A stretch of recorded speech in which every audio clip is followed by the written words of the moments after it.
বলেন কুল্লা ইয়ানফাকুমুল ফিরারু ইন ফারারতুম মিনাল মাউতি আবিল কাত। নবী আপনি বলেন মরণ থেকে মানুষ যতই পালায়, পালানো তার কোনো কাজে আসবে না, মরণ তাকে পাকড়াও করবে, এতে কোনো সন্দেহ নাই। সূরা নিসা ৭৮ নম্বর আয়াতে আল্লাহ বলেন আইনামা তাকুনু ইউদরিকুমুল মাউত ওয়ালাউ কুনতুম ফি বুরুজিম মুশাইয়াদা। কাচের একটা খাঁচা বানাও, এই খাঁচার মধ্যে কোনো পিঁপড়া মাকড়সা ঢোকার জায়গা নাই, তুমি যদি ওই জায়গায়ও থাকো আল্লাহ কয় মরণ তোমাকে পাকড়াও করবে, কোনো সন্দেহ নাই। সূরা আরাফ ৩৪ নম্বর আয়াত, সূরা ইউনূস ৪৯ নম্বর আয়াত। আল্লাহ বলেন লিকুল্লি উম্মাতিন আজাল, আমার আপনার আমাদের সকলের প্রত্যেকের মরণের সময় নির্ধারণ করা।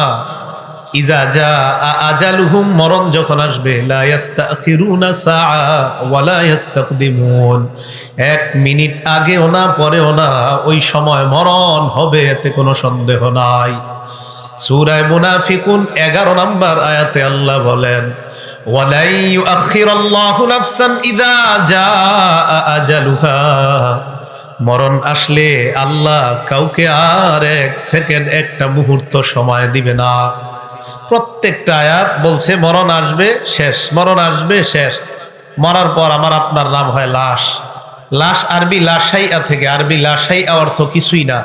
এই লাশাইয়া থেকে লাশ মানে মারা যাওয়ার পর আমি আপনার কারো ভাই ছিলাম, কারো বন্ধু ছিলাম, কারো বাবা ছিলাম, কারো দুলাভাই ছিলাম, কারো বেয়াই ছিলাম, কারো তালুই ছিলাম, কারো আত্মীয় ছিলাম, কিন্তু মারা যাওয়ার পর আমার আপনার নাম দুনিয়ার মানুষ দিয়ে দেয় লাশ। লাশের সোজা বাংলা, সোজা বাংলা হলো তুই কিছুই না।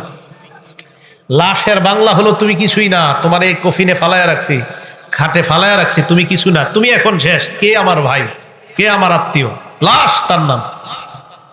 তো আল্লাহ বলেন এটা আসলে আর কাউকে এক সেকেন্ড সুযোগ দেওয়া হবে না, আগেও না মরেও না। খুব মন দিয়ে শুনবেন, গুরুত্বপূর্ণ কয়েকটা কথা বলবো। মৃত্যুর আগে আমরা যারা মৃত্যুবরণ করব মুসলমান, আমাদের সদা সর্বদা মৃত্যুর কথা স্মরণ করা দরকার।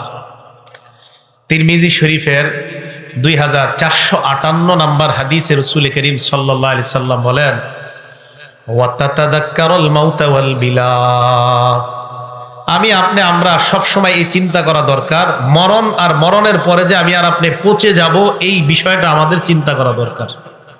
আমি আপনি পচে যাব মরণের পর। আল্লাহ নবীর হাদিস দ্বারা বোঝা যায় ইমানদার যখন মারা যাবে, মারা যাওয়ার আগে ইমানদারের কিছু ভালো অবস্থা প্রকাশ পায়। যদি তার মরণটা ভালো, তার কপালে লিপিবদ্ধ থাকে, তার কিছু ভালো আলামত প্রকাশ পায়।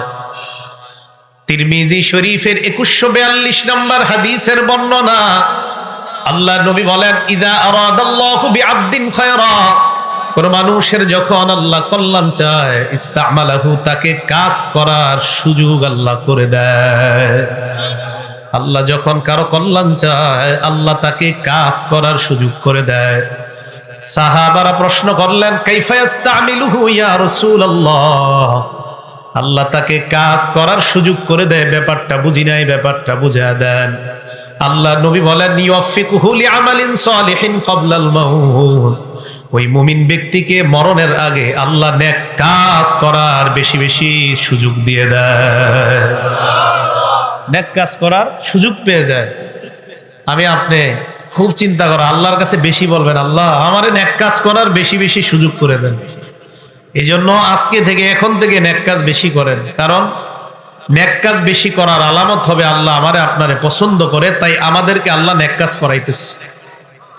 মনে থাকবে না কথাটা?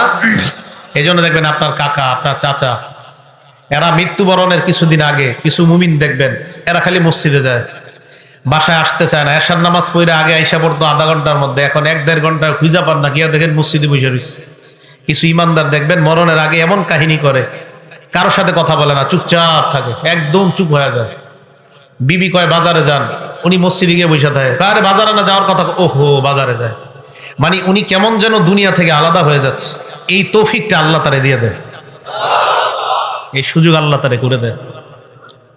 বুখারী শরীফের ৬৫০৭ নম্বর হাদিস, বুখারী শরীফের ৬৫০৭ নম্বর হাদিস, ক্বালা রাসূলুল্লাহ সাল্লাল্লাহু আলাইহি ওয়াসাল্লাম, আল্লাহর নবী বলেন, মান আহাব্বা লিকা আল্লাহ, কোন ব্যক্তি যখন আল্লাহর সাক্ষাৎ পছন্দ করে। আল্লাহর সাক্ষাৎ পছন্দ কারা কারা করি আমরা?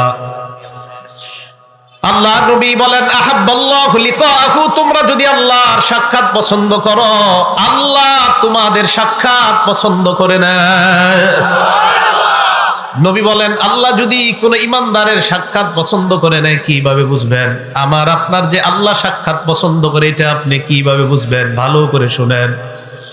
এশার নামাজের আজান হয়ে যায়, ফ্যাক্টরির মধ্যে আমি কাজ করতেছি, আমার মন মসজিদের মধ্যে গিয়ে পড়ে থাকে, এর মানে হলো আমি আল্লাহর সাথে সাক্ষাৎ পছন্দ করি। দোকানদার চা দোকানে চা বানায়, আজান হওয়ার পর মনটা মসজিদের সাথে লেগে আছে, কখন যাব জামাত আদায় করব। কোন মুসলমান ঘরে কাজ করে আজান দেয়, ওই মুহূর্তে পেরেশান হয়ে যায়, কখন মসজিদে আসবে আর নামাজ আদায় করবে। এর মানে বোঝা যায় ওই ব্যক্তিটা আল্লাহর সাক্ষাৎ পছন্দ করে। আপনি ভালো আমল খুব বেশি আগ্রহী, বোঝা যায় আপনি আল্লাহর সাক্ষাৎ চান, এই জন্য তো আপনি বেশি নামাজ পড়তে চান।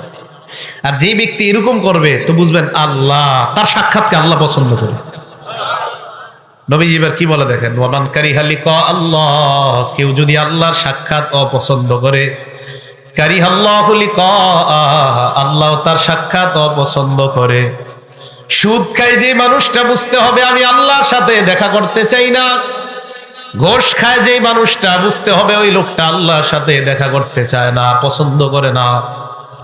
আবার আল্লাহ তার সাক্ষাৎ পছন্দ করে না। সুদখোরের সাথে আবার আমার কিসের সাক্ষাৎ, ঘোষখোরের সাথে কিসের সাক্ষাৎ?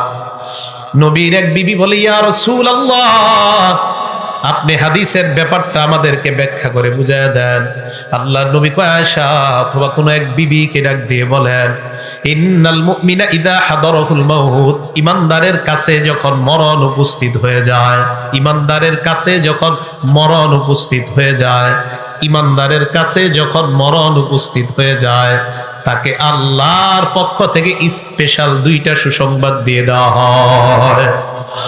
এক নাম্বার সুসংবাদ, বিরদওয়ানিল্লাহ, ইমানদার যখন মৃত্যুবরণ করবে, আল্লাহর পক্ষ থেকে বলা হয় তোমার চিন্তা নাই, কারণ আল্লাহ তোমার উপর সন্তুষ্ট। দুই নাম্বার সুসংবাদ দেওয়া হয়, ওয়া কারামাতিহি, চিন্তার কোনো কারণ নাই, কবরে যাওয়ার পর আল্লাহ তোমাকে সম্মানিত করার ওয়াদা করেছেন। ইমানদার মারা যাওয়ার সময় এক নাম্বার তাকে সুসংবাদ দেওয়া হয়, তোমার উপর আল্লাহ সন্তুষ্ট। দুই নাম্বার সুসংবাদ দেওয়া হয়, আল্লাহ তোমাকে কবরে, হাসরে এবং জান্নাতে তোমাকে সম্মানিত বানাবেন, আল্লাহ এই ওয়াদা আল্লাহ করেছেন, এই সুসংবাদ দিয়েছেন। আহারে আমার আপনার মরণটা যেন এমন হয়,